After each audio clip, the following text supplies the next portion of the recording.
ओम श्री गुरु सत्ताई नमः। सभी को प्रणाम। पिछले वीडियो में हमने सुना स्वार्थ, लोभ, अहंकार, मोह ये भव बंधन है। ये आध्यात्मिक प्रगति के मार्ग में चट्टान बनकर खड़े रहते हैं। यही मनुष्यों को नरक की अग्नि में दिन रात जलाते रहते हैं।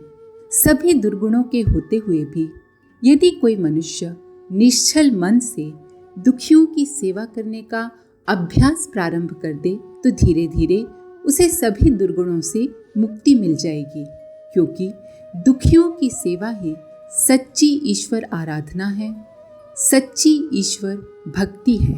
आइए इसी क्रम को आगे बढ़ाते हैं। टीका पूजा करने से देवता प्रसन्न नहीं होते, बल्कि भक्ति भावना से, निश्चल प्रेम से वो प्रसन्न होते हैं। भक्ति भावना ही लोभ मोह की तपन को पूर्ण रूपेण बुझाती है। इसीलिए भक्ति और मुक्ति को परस्पर सघन संयुक्त माना जाता है। जो जिस मात्रा में स्वार्थांधता का परित्याग करेगा वो उसी अनुपात में जीवन मुक्त बनता जाएगा। लोभ मोह अहंता की बेड़ियों में जकड़े व्यक्ति अपना मन समझाने को पूजा पाठ जैसे बाहरी उपचार कर भी लें तो भी उन्हें शांति नहीं मिलती। अपनी गरिमा को भुलाकर जो भी अमानवीय कृत्यों में उलझता है उसकी मनः स्थिति भगवत सत्ता के समक्ष तो नंगी ही रहती है। भगवान तो भाव के भूखे हैं। भावहीन पूजा को वे धोखा मानते हैं। जब भावना पूर्वक अपना सब कुछ ईश्वर को समर्पित कर भक्ति की जाती है तो अशांति की अग्नि शांत हो जाती है, वरन ये अग्नि मनुष्य को जीते जी नरक का कष्ट भोगने को विवश कर देती है। जैसे जैसे लोभ और मोह के बंधन ढीले होते जाते हैं, भक्त भगवान परस्पर सघन होते चले जाते हैं तथा व्यक्ति अंधकार से प्रकाश की ओर, जीवन मुक्ति की ओर बढ़ता चला जाता है। एक साधु तथा डाकू साथ साथ यमराज की सभा में जा पहुंचे। यमराज ने उनके कृत्यों का अवलोकन किया व कहा, यदि तुम दोनों को अपने लिए कुछ कहना हो तो कह सकते हो। तुम्हारी करनी तुम्हारे सामने है। एक ने भक्ति की है तो दूसरे ने पाप। डाकू विनम्र स्वर में बोला, महाराज, मैंने जीवन में बहुत पाप किए हैं। जो भी विधान आपके यहाँ मेरे लिए हो वो करें, मैं प्रस्तुत हूँ। फिर साधु बोले, आप तो जानते ही हैं मैंने जीवन भर भक्ति की है। कृपया मेरे सुख साधनों का प्रबंध शीघ्र करवाएं। यमराज ने दोनों की इच्छा सुनकर डाकू से कहा, तुम्हें ये दंड दिया जाता है कि तुम आज से इन साधु की सेवा किया करो। डाकू ने सिर झुकाकर आज्ञा शिरोधार्य की, परंतु साधु ने आपत्ति की, महाराज, इस दुष्ट के स्पर्श से मैं भ्रष्ट हो जाऊंगा। मेरी भक्ति तथा तपस्या खंडित हो जाएगी। अब यमराज बोल उठे, कुकर्मी डाकू तो विनम्रता के साथ आपकी सेवा करने को तैयार हो गया और आप साधु महाराज मात्र अपने इस कथन से अपनी दुर्गति स्वयं कर बैठे हैं। आपकी भक्ति अधूरी रही है, उसका परिचायक है आपका चिंतन। आज से आप इसकी सेवा करेंगे। पतिव्रता के सामने ही वैश्या रहती थी। पतिव्रता उसकी चेष्टाओं को लुक छिप कर देखा करती और समय समय पर उसकी भर पेट बुराई करती।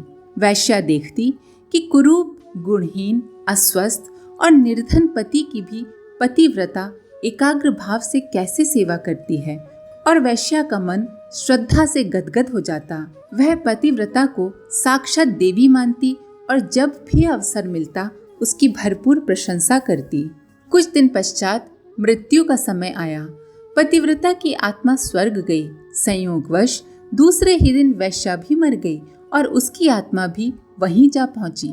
पतिव्रता को निम्न श्रेणी का स्वर्ग मिला और वैश्या को ऊंचे स्वर्ग में ले जाने की आज्ञा हुई।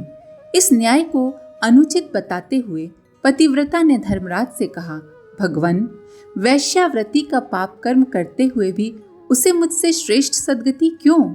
अपनी बात समझाते हुए धर्मराज ने कहा, वैश्या ने परिस्थितियों की विवशता में वह व्यवसाय अपनाया तो था, पर अपने पाप के लिए वो सदा दुखी रही।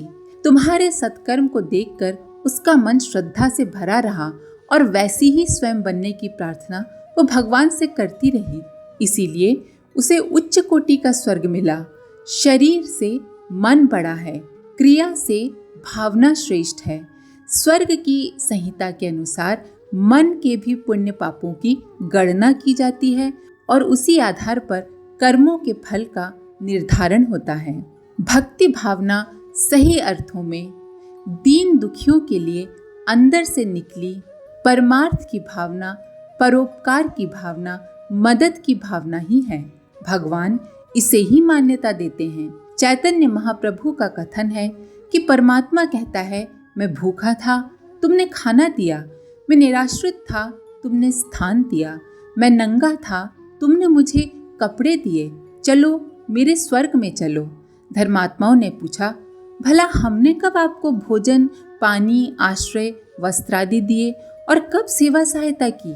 प्रभु बोले, जो दीन दुखियों के लिए किया गया वो मेरे लिए तो था। यही करके तुम मेरे स्वर्ग की मुक्ति प्राप्ति के अधिकारी हो गए हो। एक अनपढ़ व्यक्ति था जो बड़ा भोला भी था। एक बार सबको प्रार्थना करते देखकर वहीं बैठ गया और वर्णमाला के अक्षरों का ही पाठ करता हुआ भावना करने लगा, हे ईश्वर, मुझे तो कोई मंत्र याद नहीं, इन अक्षरों को जोड़कर तुम ही मंत्र बना लेना, मैं तो तुम्हारा दास हूँ।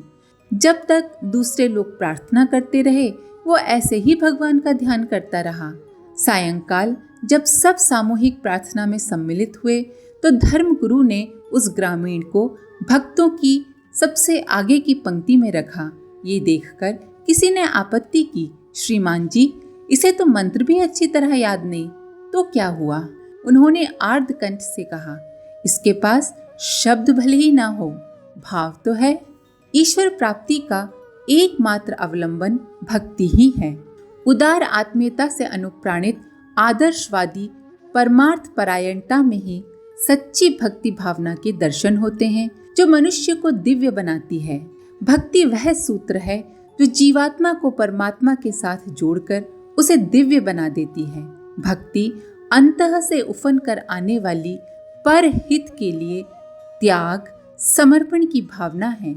यही मानव को महामानव बना देती है। सिर्फ बाहरी कर्मकांड में न उलझकर जो परमात्मा के इस दिव्य स्वरूप को समझता है वो कभी नहीं भटकता। एक संत से किसी ने पूछा, मेरा दिल बहुत कड़ा है, इसमें मुलायमी लाने के लिए मैं क्या करूं? संत ने हंसकर कहा, जरूरतमंदों के, दुखियों के सिर पर हाथ फिराया कर और अपनी रोटी बांट कर खाया कर। मिथिला नगरी के महानंद परिव्राजक ने जीवन के 3 दशक कठिन तपश्चर्या में बिताए।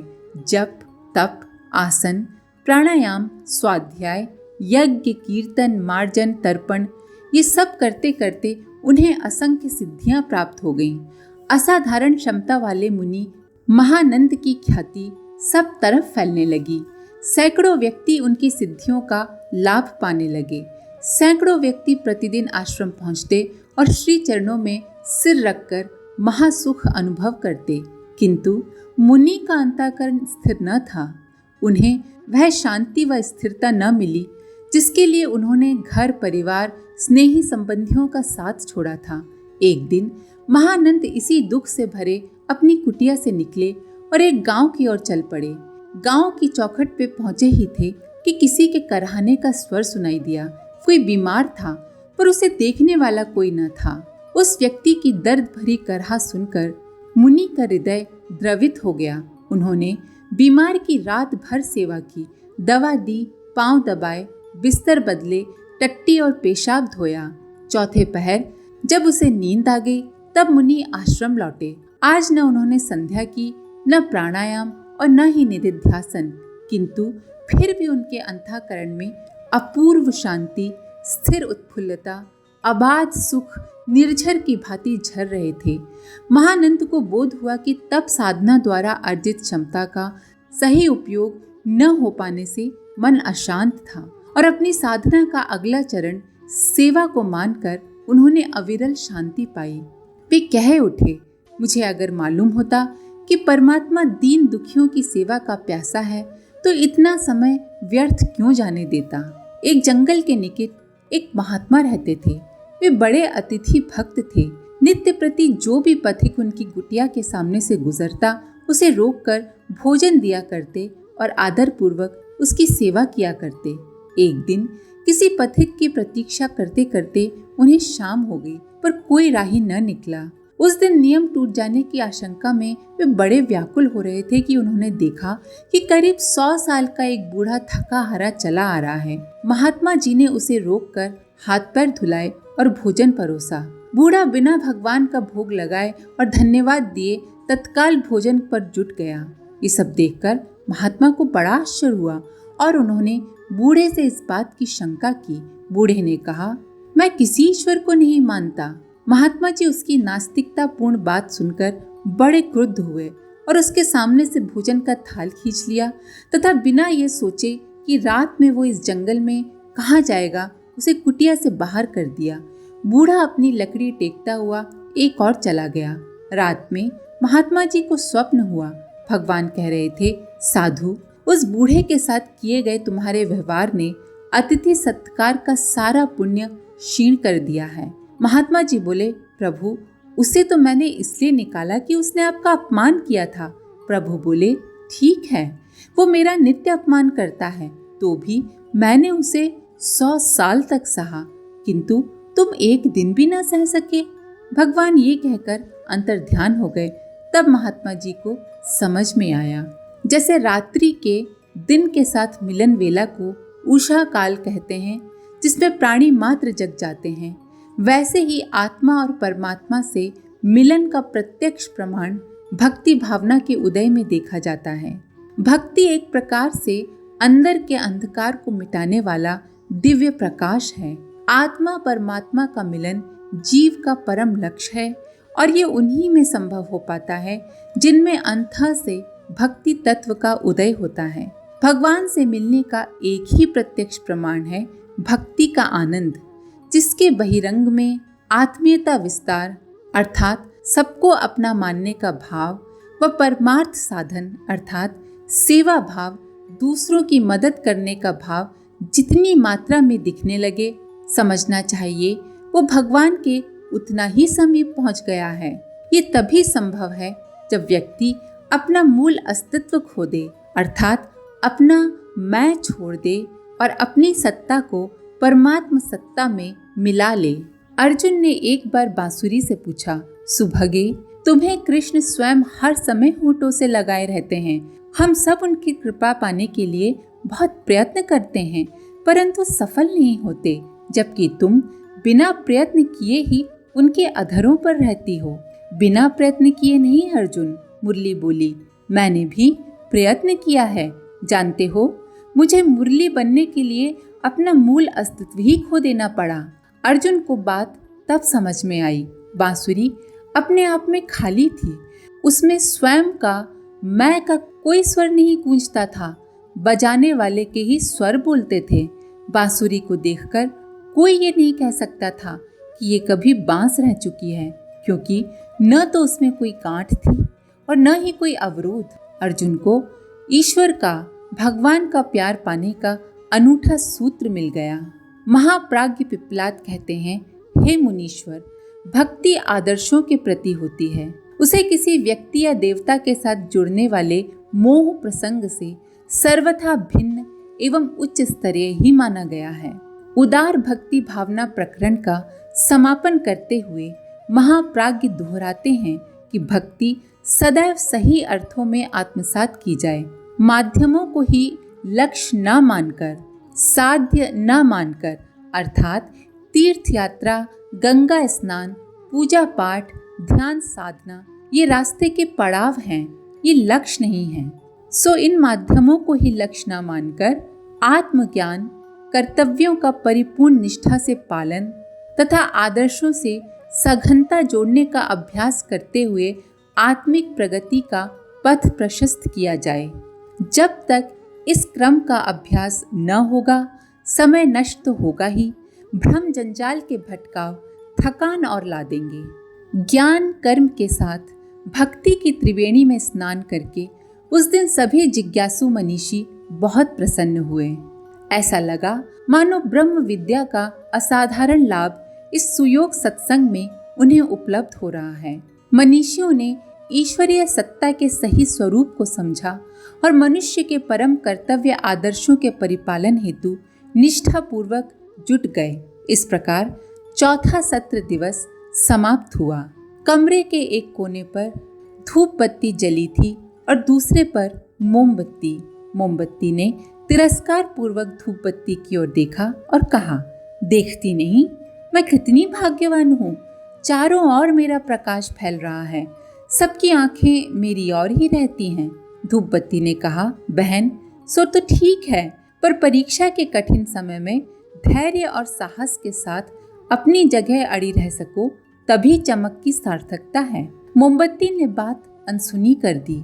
हवा का एक तेज झोंका आया और मोमबत्ती बुझ गई, पर धूप बत्ती ने हवा के झोंके के साथ अपनी सुगंध और भी तेजी से बखेरना शुरू कर दी।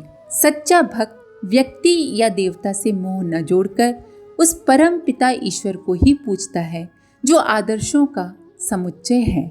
इसके आगे का अगले वीडियो में। आज के लिए इतना ही। अपने विचार कमेंट बॉक्स में जरूर लिखें। आप सभी का धन्यवाद। ओम शांति।